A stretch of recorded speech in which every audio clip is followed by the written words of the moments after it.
안녕하세요. 생존가이드 코나입니다. 어제 민방위 훈련이 됐었죠. 올해 벌써 이 두 번째인데 여러분들도 어떻게 잘 동참하셨나요? 2시에 시작이 됐는데 갑자기 이 사이렌 소리가 울려갖고 많은 분들이 깜짝 놀랄 수도 있었을 것 같습니다. 근데 그거 아시나요? 이번 훈련을 할 때 정부에서는 세종청사가 핵 공격을 받는 것까지 가정해갖고 거기에 대한 대비 훈련도 했다고 합니다.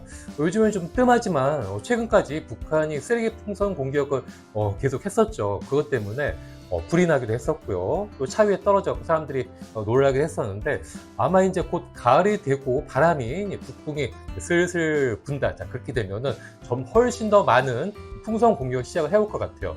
그러면은 이 풍선에다가 뭐 단순히 종이 쓰레기가 아니라 알 수 없는 흰색 가루라든가 혹은 죽은 동물의 사체, 뭐 썩은 것들, 그런 것들까지 보내고 떨어뜨리게 되면은 정말 깜짝 놀라고요. 한국에서도 정말 큰 혼란이 있을 수 있을 것 같아요. 솔직히 그것만 하면은 큰 문제 아닐 수 있는데 11월 미국 대선 전에 북한이 전부터 그런 큰 선거 전에는 도발을 해왔기 때문에 어떤 더 나쁜 도발을 할지도 모릅니다. 그래서 여러분들도 거기에 대해서 조금씩 대비를 해 주셔야 됩니다. 어떤 사태, 비상 상황, 전쟁이 날지 모르지만은 가장 좋은 방법은 우리 집 식구들이 이 비상 사태에 대비를 해갖고 딱 비상 식량 한 달, 두 달치만 준비해 두시면 걱정이 없습니다. 밖에서 아마 어떤 큰 재난이라든가 뭐 홍수, 지진, 전쟁 상황이 난다 하더라도 이렇게 비상 식량을 준비해 뒀다면 딱 문만 닫고 요거 준비해 뒀던 거 식량과 물 요것들만 먹고 버티면은 그나마 안전해질 수가 있거든요. 오히려 잘 모르고 섣불리 이 집을 떠나갖고 피난을 간다. 자, 이렇게 집 밖으로 나가게 되면은 정말 낭패가 될 수가 있습니다. 그때 같은 생각을 하고 나온 수많은 사람들이 차를 끌고 나오겠죠. 그럼 도로 전체가 다 차로 꽉 밀려갖고 꼼짝달싹 못하고 꽉 막힌 도로에서 오도 가도 못하고 어떻게 해야 되나 되게 암담할 수가 있습니다. 차라리 집 안에서 버티는 게 가장 안전합니다. 특히 아파트 같은 경우도 안전하고요. 뭐 물과 식량만 있으면 적당히 버틸 수가 있습니다. 그래서 제가 저희 책이라든가 유튜브를 통해 갖고 그동안 비상식량들을 준비하는 많은 방법들을 알려드렸었죠.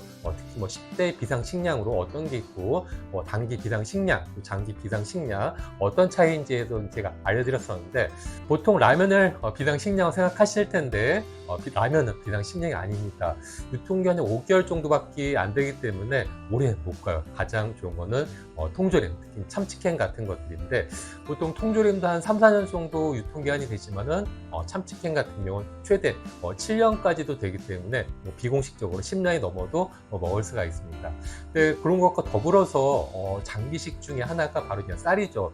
쌀을 많이 이제 보관해야지만이 그런 것들 비상시에도 먹고 이제 버틸 수가 있는데 가장 쉽게 할 수 있는 방법이 이렇게 페트병에다가 쌀을 보관하는 거예요. 그것도 제가 그동안 많이 얘기를 했었죠. 저희 책에서도 자세하게 알려드리기도 했었는데 이렇게 2리터짜리 페트병에다가 쌀을 꽉 채우면은 딱 2kg가 돼요. 자, 요거를 종이컵 한 3분의 2 정도 우리가 커피 먹는 그 수위로 따르면은 딱 하루 한 끼 밥 한 공기 정도 분량이 되는데 그게 한 20컵 정도가 나와요. 그래서 하루에 이제 2끼 정도만 먹는다 가정을 하면은 10일치 식량이 되죠. 요 2kg짜리 쌀 한 통이 비상시에 한 열흘 정도 이제 비상 식량이 됩니다. 물론 쌀과 함께 그동안 준비했던 다른 먹을 것들, 뭐 통조림이라든가 참치캔 이런 것도 같이 먹는다는 계산 하에서 그런 것들이죠. 그래서 이렇게 이 페트병에다 쌀을 보관하면은 좋습니다. 이렇게 해주면은 쌀을 장기 동안 보관할 수 있는데 벌써 이것도 제가 몇 년 동안 된 것들이고요. 또 제가 10년 지난 쌀을 먹어본 그 영상들도 있었죠. 요것들은 제가 최근에 이제 준비한 것들인데 한 2년 정도가 됐습니다. 이렇게 페트병에다 쌀을 이제 보관하고요. 그리고 잘 안 보이실 텐데 이쪽에 산소 흡수제랑 수분 흡수제가 있어갖고 좀 더 보관하는데 더 오랫동안 보관할 수 있게끔 조치를 합니다. 산소 흡수제가 말 그대로 이 통을 뚫고서 아주 미량의 산소라도 들어오게 되면 그 산소 자체를 다 없애버리는 역할을 하는 거예요. 이런 것들이 넣어주면 훨씬 더 오래 가고 이렇게 몇 통 정도. 그래서 지금 여기가 한 박스에 이제 6통 정도가 있으니까 이게 하나가 제가 열흘 정도로 했었죠. 그러니까 한 60일 정도, 한 2달치 정도 비상 식량이 되는 거죠. 그런데 이 통에다가 꼭 쌀뿐만 아니라 여러 가지 많은 것들을 넣을 수가 있어요. 뭐 밀가루도 넣을 수가 있고요. 또 국수, 얇은 소면 국수를 하나 둘씩 이렇게 끼워 넣게 되면 여기에 꽉 차서 역시 오랫동안 장기 보존을 할 수가 있습니다. 제가 이렇게 이제 보관한 소면을 10년 된 것들을 먹어보았는데 괜찮더라고요. 그리고 그 외에도 작은 500ml짜리 생수병을 이용해갖고 이렇게 커피 믹스라든가 뭐 차 이렇게도 이제 보관할 수가 있습니다. 원래 커피 믹스 같은 경우도 장기 동안 보관할 수 있긴 하지만은 한 번 더 500ml 페트병에 넣어서 같이 보관해 주게 되면은 훨씬 더 오랫동안 보관할 수 있고요.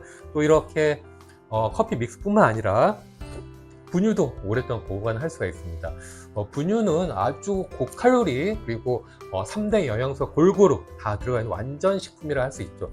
분유가 우유를 증발시켜서 만든 거기 때문에 이 안에 뭐 단백질, 지방, 탄수화물 다 골고루 있고요. 물만 타서 먹게 되면은 아이들 분유용으로도 쓸 수가 있고 또 갓난 아기한테도 줄 수가 있죠. 그래서 이렇게 전지 분유 같은 것들 넣을 수만 있습니다. 또 그 외에도 자, 요거는 설탕인데 설탕 역시도 이렇게 장기 보관할 수가 있고 또 취급도 간단합니다. 누굴 주거나 팔거나 물물 교환하기도 좋죠. 원래 설탕이 장기 보존이 가능한 식품이긴 합니다. 하지만 그냥 보관하게 되면은 물이 들어간다든가 또 벌레가 냄새를 맡고 찾아 들어가고 다 이제 훔쳐갈 수 있기 때문에 이렇게 페트병에 넣어서 보관하면은 절대 안심할 수가 있습니다. 그래서 여러분들도 집에다가 요번 주부터 한 번씩 시작을 해보세요. 이렇게 페트병 남는 거에다가 뭐 쌀이라든가 국수, 뭐 밀가루, 다른 뭐 콩 같은 곡물 같은 것도 넣을 수도 있고요. 그에 뭐 커피 믹스라든가 분유, 설탕도 넣을 수가 있습니다. 우리가 보통 이쪽에 처음 관심을 가지게 되면은 마음이 다급해져 갖고 한 번에 왕창 사서 뭐 몇 박스를 늘려 하는데 그건 안 됩니다. 그렇게 해주면은 갑자기 또 유통기한이 어느 순간 돌아가고 처치하는데도 애를 먹어요. 재난이란 게 안 터지면 좋지만은 여러 용도로도 생각을 해갖고 한꺼번에 유통기한이 돌아가지 않도록 하는 게 가장 좋고 이번 달에 뭐 5만원어치 또 다음 달에 또 5만원어치 이렇게 분할로 구매하는 게 가장 좋습니다. 많은 생존 대비 방법들이 있지만은 가장 좋은 게 우리 집에서 먹을 수 있는 비상식량들 준비하기 가장 좋습니다. 보통 우리 집에 한 일주일치, 열흘치도 안 돼 있죠. 하지만 이렇게 몇 박스 정도만 준비한다면은 정말 마음이 든든하고요. 어떤 재난 상황, 비상 상황, 심지어 이 전쟁이 터진다 하더라도 안심할 수가 있어요. 여러분들도 이렇게 한 번씩 간단하게 준비하시길 권해드립니다. 다음에 또 더 좋은 정보 알려드리도록 할게요. 고맙습니다.